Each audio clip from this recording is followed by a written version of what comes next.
Subscribe பட்டனை அமுக்குங்க, bell பட்டனை அமுக்குங்க. வாழ்க வளமுடன். இப்படிக்கு பாட்டி வைத்தியம். வணக்கம்ப்பா, உங்க பாட்டி பேசுறேன். இப்ப கேள்வி பதிலுக்கான பதில சொல்றேன், கேட்டுக்கோங்க. ஐஸ்வர்யா பார்த்திபன் கேட்டிருக்காங்க, விளக்கெண்ணைக்கு உங்க சேனல்ல இருந்து லிங்க் அனுப்புங்க அப்படின்னு கேட்டிருக்காங்க. விளக்கெண்ணெயை பத்தி நான் பேசிருக்கேன், அதுக்கு லிங்க் அனுப்ப சொல்லியிருக்காங்க. அனுப்பி விடுறோம்ப்பா. ஜனனிங்கிறவங்க கேட்டிருக்காங்கப்பா, அவங்களுக்கு சைனஸ் இருக்குதான், அதனால மருதாணி பொடி சேர்க்காம அவரி பொடி மட்டும் சேர்த்து நான் தேங்காய் எண்ணெய் காய்ச்சிக்கிறவான்னு கேக்குறாங்க. சரிப்பா, செய்யலாம். தீபா குகன்கிறவங்க கேட்டிருக்காங்கப்பா, எனக்கு 2 குழந்தைங்க இருக்கு. ஏஜ் அட்டன் பண்ணதுல இருந்து எனக்கு வெள்ளை பட்டுக்கிட்டே இருக்கு. இப்ப 2 குழந்தைகள் ஆன பிறகும் படுது. இது எல்லாருக்கும் வருமா இல்ல எனக்கு மட்டும்தான் இப்படி வருதா? எனக்கு இதை தெளிவா யாரும் சொல்லவும் இல்லை எனக்கு. அதனாலதான் நான் உங்ககிட்ட கேட்கறேன்னு சொல்லி கேட்டிருக்காங்கப்பா. இது வெள்ளப்படுறது ஆஸ்யூசல் எல்லாருக்குமே இருக்கும்பா. பிறந்த குழந்தையில இருந்து ஏஜ் அட்டர்மெண்ட்டுக்கு இந்த பீரியட்ஸ் நிக்க போறது மெனோபாஸ் டைம் வரைக்கும் எல்லாத்துக்கும் இருக்கதான் செய்யும். அதை கண்டு நீங்க பயப்பட வேணாம். இது நார்மலு. ரொம்ப உடம்புல சூடு அதிகமாச்சுன்னா கொஞ்சம் கொஞ்சம் படும். நம்ம அந்த உடம்ப கூல் பண்ணிக்கணும். அதான் எண்ணெய் தேய்ச்சி குளிக்கணும் அப்படி இப்படின்னு நான் சொல்றேன் இல்லை, உடம்ப கூல் பண்ணிக்கணும். அது இயற்கை படுறது. ஆனா அதேவும் கொஞ்சம் கலர் மாதிரி வரக்கூடாது, ஒரு வாடை அடிக்கக்கூடாது. அப்படி அடிச்சா நம்ம ஆஸ்பத்திரியில போய் பார்க்க வேண்டியதுதான். ஆஸ்பத்திரியில பார்த்து மாத்திரை கொடுக்குறாங்க, அப்புறம் திருப்பி வருதுன்னா அது வரதானே செய்யும். நம்மளுக்கு சளி பிடிச்சா மூக்கு சளி வருது, அந்த மாதிரி தப்பா அதுவும் வரதான் செய்யும். ஆஸ்பத்திரியில ஏதோ கொடுக்குறாங்க, அந்த மாத்திரையெல்லாம் சாப்பிட்றதும் உடம்புக்கு தான் கெடுதல். நீங்க ஆஸ்பத்திரிக்கு போனா வாங்கி சாப்பிடணும். அதுக்கு மீறினா அவங்க சோறு கொதிக்கிற சோறு அரிசி போட்டு சோறு கொதிச்சுட்டு இருக்கும் போதே அந்த தண்ணி எடுத்து கொஞ்சோண்டு வெண்ணெயை போட்டு பழங்கள் கொண்டு போட்டு ஆற்றி குடிங்க. உடம்புல சூடு குறையும். பழங்கள் சாப்பிடுங்க. எண்ணெய் தேய்ச்சி வாரத்துக்கு 2 தடவை குடிங்க, கொஞ்சம் குறையும். ஆனா அது எல்லாத்துக்கும் ஆஸ்யூசல் இருக்கிறது தான், பயப்படாதீங்க. விமலா தனுசு கேட்டிருக்காங்க, பொடுகு போறதுக்கு என்ன செய்யன்னு கேட்டிருக்காங்க. பொடுகு போறதுக்குப்பா சின்ன வெங்காயம் இருக்கு இல்லையா, ஒரு 50 வெங்காயம் எடுத்துக்கோங்க. தொழியெல்லாம் உரிச்சு மிக்சியில போட்டு அரைச்சு அதை ஒரு வெள்ளை துணியில போட்டு வடிகட்டுங்க. வடிகட்டினா சாரா வரும். நீங்க அப்படியே அரைச்சு அப்படியே தேய்க்க கூடாது. முடியில போய் அப்படியே சிக்கிக்கணும். அப்புறம் என்னதே அரைச்சினாலும் போகாது, அது கஷ்டமா இருக்கும். அதனால அந்த சாரை நல்லா ஃபில்டர் பண்ணிட்டு அதை ஒரு காட்டன்ல சுருட்டிய கையில வச்சுட்டு தொட்டு தொட்டு மண்டை பூரா தேய்ச்சிட்டு குளிங்க. ஒரு நாளைக்கு தேங்காய் பால் வச்சு குளிங்க. ஒரு நாளைக்கு இந்த செம்பருத்தி பூ அதோட இலை அதை அரைச்சு மண்டையில பேக் போட்டு குளிங்க. ஆனா உங்களுக்கு அந்த பொடுகு இருக்கிறவங்க நம்ம உடம்புல சோப் போட்டு டெய்லி குளிக்கிறோம் இல்லையா, அது மாதிரி தலையில ஏதாவது ஒரு நாள் விட்டு ஒரு நாள் நம்ம ஏதாவது போட்டு குளிச்சா ரொம்ப நல்லது. ஒரு நாள் நீங்க எதுவும் போட்டு குளிக்காட்டி கூட வாரத்துக்கு 2 நாள் மட்டும் எண்ணெய் தேய்ச்சி குளிக்கிறப்ப மட்டும் போட்டு குளிச்சுட்டு மற்ற நாள் வெறும் தண்ணியை கூட நீங்க முடிஞ்சா டெய்லி ஊற்றிக்கங்கப்பா. அதுதான் நல்லது. அந்த சூடெல்லாம் தனிஞ்சா அந்த பொடுகு வராது. சுப்ரஜா கணபதி கேட்டிருக்காங்கப்பா, அவங்களுக்கு 2.5 வயசு பையன் என்ன சாப்பிட்டாலும் உடனே மோசன் போயிடறானா, பால் குடிச்சா கூட மோசன் போயிடறானா, ஒரு நாளைக்கு எப்படி 4 தடவை போயிடுறான் போல. அதனால அவங்க அதை சரி பண்றதுக்கு என்ன செய்யுது, உடனே மோசன் போனா அவனுக்கு வயிற்றுல புண்ணு இருக்குப்பா, புண்ணு இருக்கு, பூச்சி இருக்கு. அதனாலதான் அவனுக்கு எது சாப்பிட்டாலும் அப்படியே வயிற்றுல தங்காம சதன்னு நல்லாதான் போதுங்கிறாங்க. அது ஒட்டாம போயிடுறது. அது நல்லது இல்லைப்பா. உடம்புல சேர வேண்டிய சத்து சேராது. அந்த உடம்புல புண்ணு ஜாஸ்தி ஆகிக்கிட்டே இருக்கும், பூச்சி ஜாஸ்திக்கிட்டே ஆகிக்கிட்டே இருக்கும்.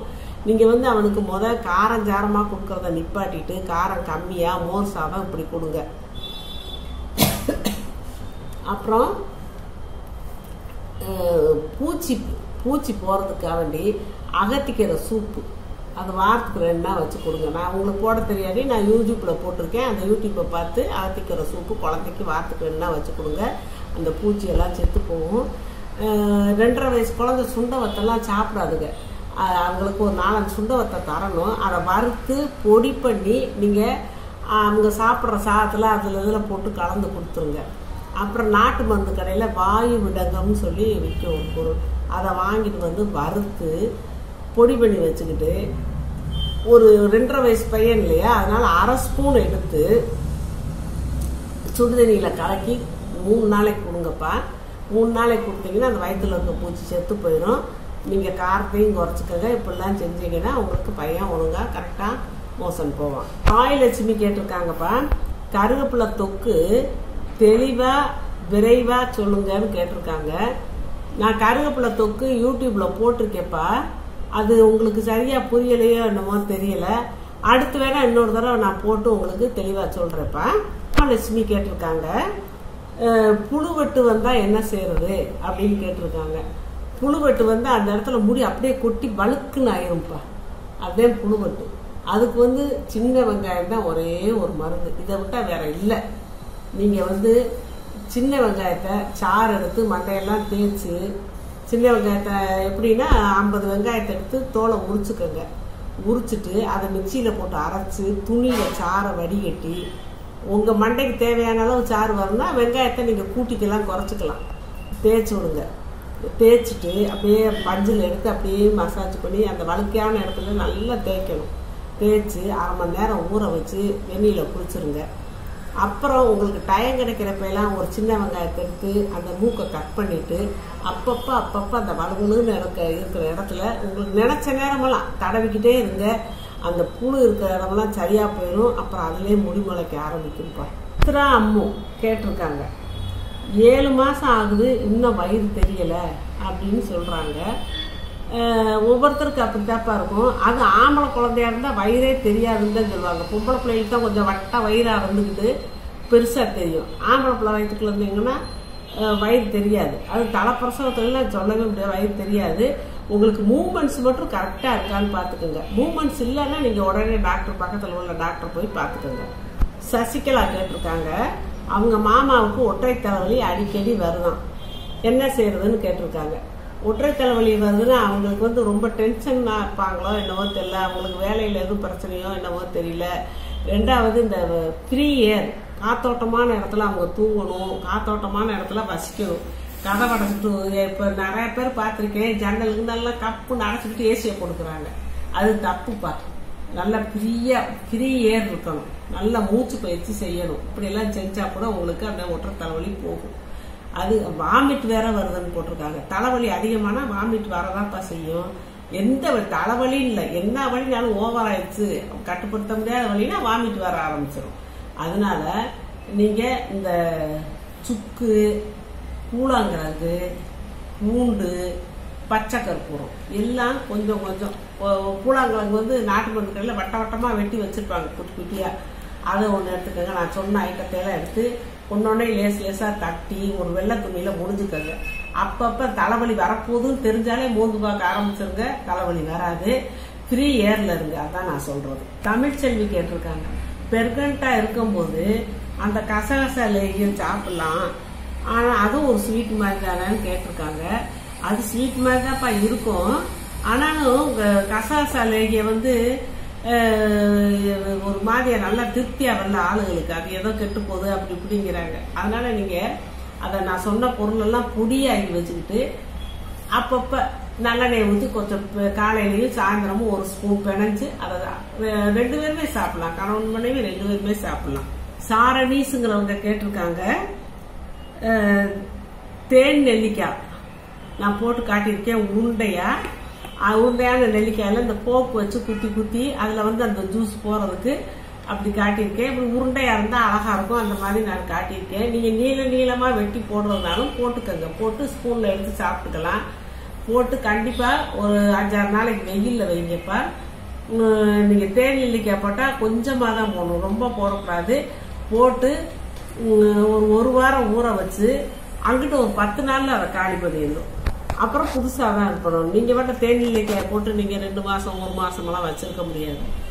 சுதாங்கிறவங்க கேட்டிருக்காங்கப்பா, சளிப்பொடிக்கு மெஷர்மெண்ட் சொல்லுங்கன்னு சொல்லி சுக்கு, மிளகு, திப்பிலி, சித்திரத்தை இந்த 4ம் பொடியா வாங்குவீங்களோ பொடியா செஞ்சுக்கிருவீங்களோ வீட்டுல அப்படி செஞ்சு 4ஐயும் ஒரே அளவு.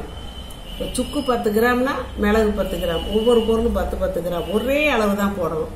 50 கிராம்னா 50 கிராமா போடணும். போட்டு அந்த பொடியெல்லாம் கலக்கி வச்சுக்கிட்டு நீங்க வயசுக்கு தகுந்த மாதிரி, பெரியவங்களுக்குன்னா 1 ஸ்பூனு, குழந்தைகளுக்குன்னா 1/2 ஸ்பூனு, அந்த மாதிரி நீங்க கணக்கு வச்சு தேன்ல குழப்பி சாப்பிடுங்க. 3 நாள்ல சுத்தமா சரியா போகும்பா. பவானி ஸ்ரீ கேட்டிருக்காங்க, நைட் டியூட்டி பாக்குறவங்க என்ன சாப்பிடலாம் என்ன சாப்பிடக்கூடாதுன்னு கேட்டிருக்காங்கப்பா. ஃபர்ஸ்ட் நான் வந்து நைட் டியூட்டி பார்க்கறதே எனக்கு மனசுக்கு சொல்ல கஷ்டமா இருக்கு. பார்க்க கூடாதுப்பா. ஏன்னா நம்ம உடம்புல இருக்கிற ரத்தத்தை எல்லாம் சுத்தம் பண்ற கல்லீரலுக்கு தான் அந்த வேலை. நம்ம உடம்புல இருக்கிற ரத்தத்தை எல்லாம் சுத்தம் பண்ற வேலை. அது நைட்டு 11 மணில இருந்து 3 மணி வரைக்கும் அது அந்த வேலையை பார்க்குது.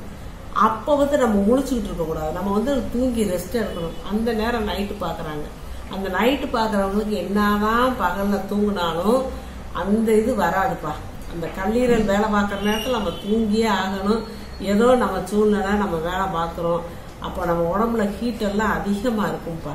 அதனால நம்ம எண்ணெய் தேய்ச்சி வாரத்துக்கு 2 நாள் கட்டாயம் குளிச்சிருங்கப்பா. அந்த கல்லீரலை பாதிக்கிறதுனால எண்ணெய் தேய்ச்சி குளிச்சு கூல் பண்ணிக்கிட்டே இருக்கணும்ப்பா உடம்ப. பழங்கள் அது இது சொல்லி ரொம்ப காரஞ்சாரமாலாம் சாப்பிடக்கூடாது. கொஞ்சம் சாத்வீகமான உணவு தான் சாப்பிடணும். மற்றபடி இந்த மட்டனு பிஸ்ஸு அதெல்லாம் ஓவரா காரம் போட்டு இதெல்லாம் சாப்பிடக்கூடாதுப்பா. சாப்பிடாம பழங்கள் இதுதான் சாப்பிடணும். சாப்பிட்டுட்டு கோளாரா இருந்துக்கோங்க. டைம் கிடைக்கிறப்ப நைட்டு தூங்குறது ரொம்ப முக்கியம்ப்பா. பவானி சரி கேட்டிருக்காங்கப்பா. தென கொழுக்கட்டை மாதிரி குதிரைவாளி, கம்பு, கேழ்வரகு இதுல எல்லாம் கொழுக்கட்டை செய்யலாமா அப்படின்னு கேட்டிருக்காங்க. செய்யலாம்ப்பா. எல்லாத்துலயும் நம்ம செய்யலாம். அதே மாதிரி மாவு ப்ரிப்பேர் பண்ணிக்கிட்டு நான் செஞ்ச மாதிரியே தினையை எப்படி ப்ரிப்பேர் பண்ணணும் அதே மாதிரியே செய்யலாம். அடுத்தடுத்து நான் ஒன்னொன்னா உங்களுக்கு ரெடி பண்ணி நான் காட்டுறேன்ப்பா. இப்ப நிறைய பேர்ப்பா நான் அவங்க கொஸ்டினுக்கு ஆன்சர் சொல்றதுலன்னு கேக்குறாங்க. சொல்லிக்கிட்டு தான் இருக்கேன். நான் அதுக்குன்னு சொல்லி பார்வையாளர்கள் கேள்வி பதில் நான் போட்டிருக்கேன். அதை பார்த்துக்கோங்கப்பா. அதை பார்த்தீங்கன்னா உங்களுக்கு தெரியும். நான் வரிசையா கேள்வி பதில் போட்டுக்கிட்டே இருக்கேன். அதில் போட்டு பார்த்தீங்கன்னா நீங்கள் கேட்ட கேள்விக்கெல்லாம் நான் பதில் சொல்லிடுறேன்ப்பா. அதை கட்டாயம் நீங்கள் பார்த்து தெரிஞ்சுக்கோங்க. சப்ஸ்கிரைப் பட்டனை அமுக்குங்க, பெல்லு பட்டனை அமுக்குங்க. வாழ்க வளமுடன். இப்படிக்கு பாட்டி வைத்தியம்.